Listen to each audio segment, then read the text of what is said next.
Hey guys, welcome back to TBRT time. This week I did BookTube-A-Thon, which is a fantastic readathon created by Ariel Bissett, I think it's pronounced. There are 7 challenges to complete in 7 days, and these are the challenges that I completed. So the first challenge is to read a book with yellow on the cover. My book for this challenge is Matilda Bone by Karen Cushman. It has yellow on the book itself, and um, I read this book probably once a year, maybe once every year and a half, and I really love it. It's a great middle grade book about a young girl named Matilda who grew up knowing nothing but theology and biblical studies and prayer, who at once was thrown into a very new situation as a booksetter's apprentice with no contact to her previous life, and has her eyes opened to tons of new lessons and that there are many different types of learning and studies. The next challenge is read a book only after sunset, which honestly, this challenge was one of my favorites because I normally only get to read after my son goes to sleep. So, this book that I chose for this challenge is Newtown, An American Tragedy by Matthew Lysiak.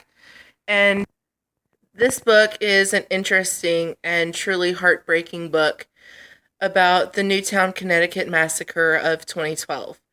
This book tells an in-depth account of the killer's life, as well as his mother's life, as he grew up and what she went through being a mother of an autistic boy.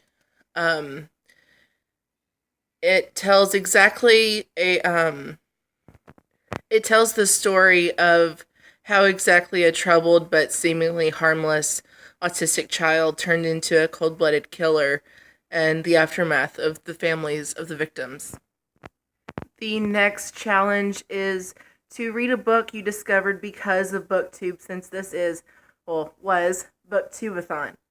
Now, the book that I had originally chosen for this challenge was The Vegetarian by Han King, or Han Kang, or Han Kang.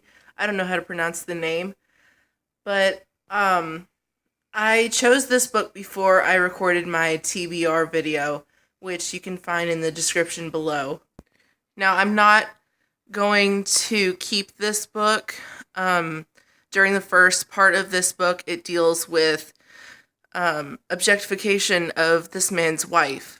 And it also deals with the fact that she wasn't being what he thought was a good enough wife, and he ended up raping her.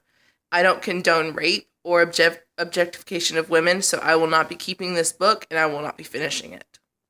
So the book that I chose instead, which is actually in my TBR, is The Curious Incident of the Dog in the Nighttime by Mark Haddon. And I really loved this book. It is about a teenage boy who I expect has some form of autism, though it's never exactly talked about in the book, but from his mannerisms and the way his mind works, I would say it's a very good possibility. In this book, we follow Christopher, who is dealing with his parents divorcing and also trying to figure out who murdered his neighbor's dog. We also go through his day-to-day routine and how any interruption in that routine throws him off, which is another indication of autism. The next challenge is to read a book by one of your favorite authors. I chose Garth Nix. I chose his book Newt's Emerald, and I don't have a copy of this book because I read it through overdrive.com, which is a free site that runs through your local library. So all you have to do is make an account with them, which is free, and then input your library card information, and it will direct you towards your local library's online catalog. Garth Nix has been one of my favorite authors for a few years now, ever since me and my best friend took the long drive out to around Houston, Texas. She had a book that was her husband's, and he was away for a while. I think he was in training in the Army. But Garth Nix had this book signing that we went to, and even though it was super late at night and you could tell he was exhausted and just ready to be done with it, he was so sweet and so genuine, and he was honestly hilarious. Everybody that went up to him walked away with a big smile on their face, and he was so happy to take pictures with everyone and see that they really loved his books. A fun little anecdote about Garth Nix is while we were there, my friend had this book to be signed, and it was, like I said, her husband's, and it was so well read by him. It was so well read that the front cover was missing, and she apologized profusely for that.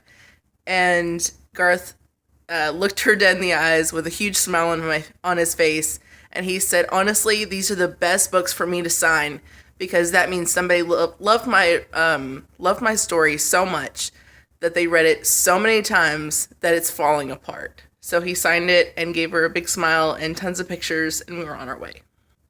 The book that I read was Newt's Emerald, which was one of the best books by Nix that I've read in a while. We follow a young woman through London and on a crazy journey to find her family's magical emerald, which was stolen. There's lots of twists and turns, and I really loved it. Now, during these challenges, you were allowed to combine 2 or more challenges to fit one book.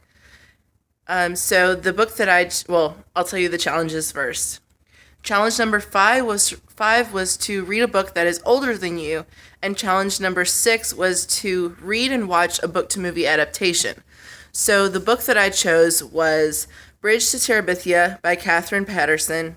Yeah, Patterson. I always want to say Peterson, but it's Patterson. I've read this book before.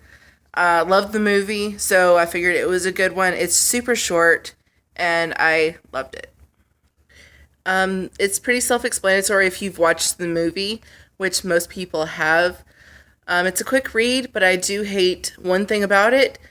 They kind of just glossed over Leslie's death, and she really deserved more than that. She was a huge part of the movie, a huge part of the book, and she really deserved more than just to be glossed over at the end. My 6th book was Bram Stoker's Dracula in graphic novel form. Now, honestly, I hated this graphic novel. I would give it maybe a 2 out of 5. It was bad. I've read Dracula, and I love the book itself, and I love all of the movies that have come from it. This was just boring. I spent 2 days on this graphic novel, which should have only taken me about an hour and a half, and it was awful. I do not recommend. Sorry to the people that loved it, but it was not for me. I'm sorry. The last challenge was to read 7 books. Now, the 7th book that I chose was Carrie and Me by Carol Burnett. This book is half biography, half fiction. Carol Burnett's oldest daughter, passed away from cancer, and this book is Carol Burnett's tribute and final promise to her daughter. 10 out of 10 would recommend. It's a fantastic read.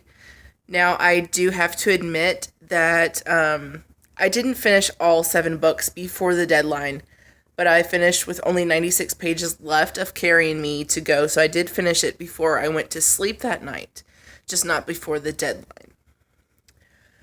I do think, though, that for this being my first BookTube-A-Thon, I think I did pretty damn awesome, so high five me.